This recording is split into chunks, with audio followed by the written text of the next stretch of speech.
I have ideas for lots of chairs. You know, when I go thrift store shopping, if I find outfits that fit that idea, then I'll take it from there. My name's Tommy Flager. I'm an upholsterer by trade. I started 10 years ago, maybe 11. I started out delivering furniture, and I took an interest in upholstery, and people would throw out their old stuff, so I'd bring it home and I'd figure out how to take it apart and put it back together.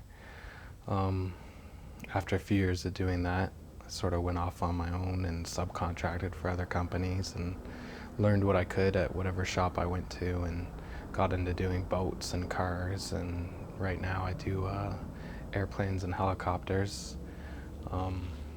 This is sort of what I do on the side, is I make these upholstered art chairs using recycled fabrics, like materials and old chairs, and turn them into sort of personalities or some sort of theme, whatever comes into my head. Well, I guess environmentally it's good. You know, I read somewhere about 5% of landfill waste is textiles, and another 5% is furniture. I've always liked, you know, going to thrift stores and you know, garbage picking, and like people throw away like all sorts of cool stuff, and I usually am able to find a use for it. When I first made my chairs, I got a grant to go to school to learn how to turn my chairs into business, and they're the ones who told me that I was an artist and I should market myself as one. I met Lana, the owner of 1111 and Resolution Gallery, and I guess she liked my chair and said I could do an exhibition there. I hope they're inspired, you know, to look at their stuff differently, you know, the stuff they throw away. As an upholsterer, I mean, you know, you only ever work with older frames because they were actually built to last, and they were, you know, well made, where furniture nowadays is made to last 2 years, and then they want you back in the store buying more furniture. The Tide to Work became an idea when I did my last tie chair. Found this particular chair down the road. Someone was throwing it out. It was just on the side of the road.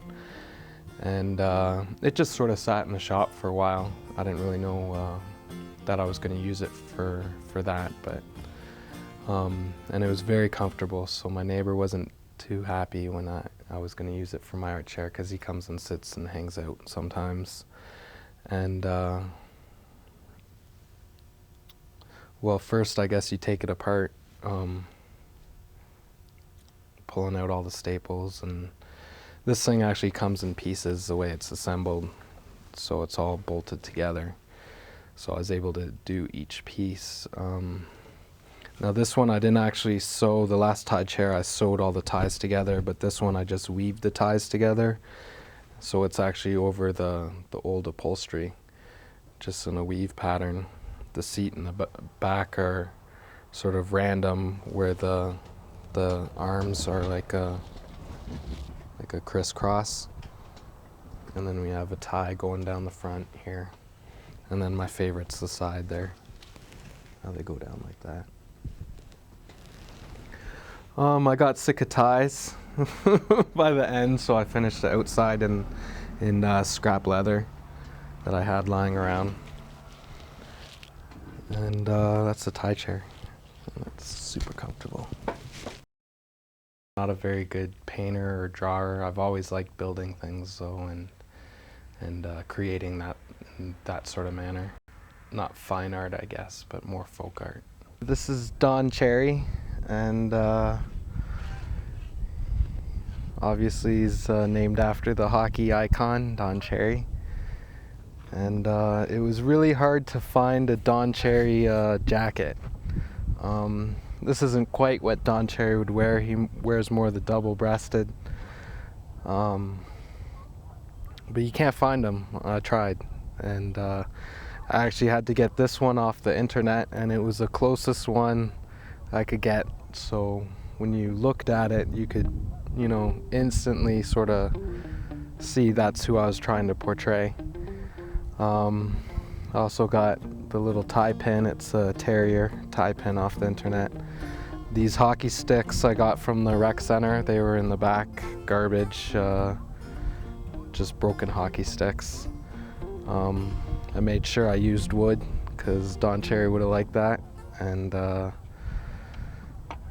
pants I got at a thrift store, as well as the tie and the shirt. Not everything's garbage, and some things are worth holding on to.